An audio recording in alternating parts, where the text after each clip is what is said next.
حضرت ابراہیم علیہ السلام کی عادت مبارکہ تھی کہ مہمان کے بغیر کھانا نہیں کھاتے تھے. مہمان ڈھونڈ کے لاتے، اس کو پاس بٹھاتے تو پھر کھانا کھاتے. اور کئی بار لمبا سفر کرتے، 2-2 3-3 کلومیٹر مہمان ڈھونڈنے کے لیے کہ بندہ مل جائے اس کو ساتھ بٹھا کے کھانا کھاؤ. تو ایک 70-80 سال کا بابا اس کو لے کر آئے تو اس کے سامنے کھانا رکھا تو کہا جی شروع کیجیے اللہ کے نام سے. تو بابا کہتا ہے میں تو بتوں کو ماننے والا ہوں، میں تو بتوں کی پوجا کرنے والا ہوں، میں تو ساری زندگی بتوں کی پوجا کی ہے، تو اب میں کھانے کے لیے بتوں سے بے وفائی کر لوں؟ میں تیرے رب کا نام نہیں لوں گا. اگر آپ کی توجہ ہو تو ایک لمحے کے لیے ہم اپنے اندر اتر کے اپنے معاشرے کا جائزہ لے سکتے ہیں کہ وہ بتوں کی پوجا کرنے والے اپنے بتوں کے ساتھ اتنے وفادار ہوتے تھے، اور آج ہم رب کی توحید کا اعلان کرنے والے، رسول کریم کی رسالت کی گواہی دینے والے، چائے کی پیالی پہ دین بیچ دیتے ہیں، بیرون ملک جانے کے لیے مرضی لکھ دیتے ہیں، اور تمہارے ملک میں ہر سال 10,000 بندہ مرضی ہو رہا ہے. تو آج اتنا کمزور ایمان ہو گیا. تو اس نے کہا میں تو ساری زندگی بتوں کے ساتھ وفا کی ہے، تو میں اس کھانے کے لیے تو بے وفائی نہیں کر سکتا. تو حضرت ابراہیم علیہ السلام نے کہا اگر تو بتوں کا اتنا وفادار ہے تو تیرا میرا رشتہ کیا ہے؟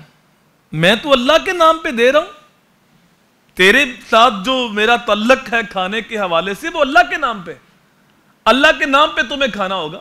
تو اس نے کہا میں اللہ کا نام نہیں لوں گا. اس نے کھانا چھوڑا اور چلا گیا. وہ چلا گیا تو جبریل علیہ السلام آ گیا، اللہ کا سلام اور پیغام دیا، ابراہیم تو نے میرا ایک بندہ ناراض کر دیا. باری تعالیٰ وہ تیرا بندہ ہے جو تیرا نام لینا بھی گوارا نہیں کرتا. ابراہیم بتاؤ اس کی کتنی عمر ہوگی؟ مالک کو 70-80 سال ہوگی. تو فرمایا 70-80 سال ہو گئے میں اس کو رزق دے رہا ہوں اور تم ایک دن نہیں دے سکے.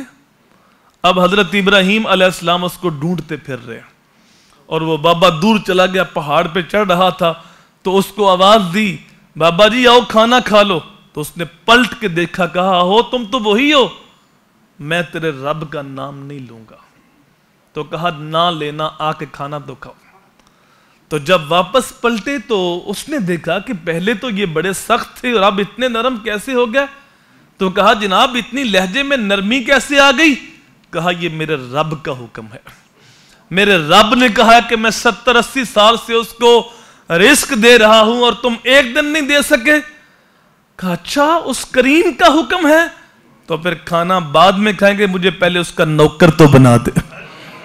مجھے کلمہ پڑھا، میں بھی اس رب کی توحید کا اعلان کرتا ہوں، تمہاری رسالت کی میں گواہی دیتا ہوں.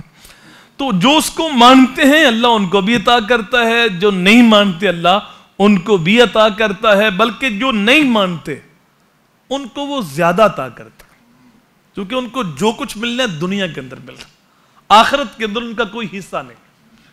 حدیث پاک میں آتا ہے اگر مومن کی دل شکنی کا معاملہ نہ ہو تو اللہ کافروں کو اتنا عطا کرے کہ ان کے گھر کی سیڑھیاں سونے اور چاندی کی بن جائیں، کیونکہ ان کو جو کچھ ملنا ہے دنیا کے اندر ملنا ہے، اور اللہ کی نظر میں دنیا کی کوئی حیثیت نہیں.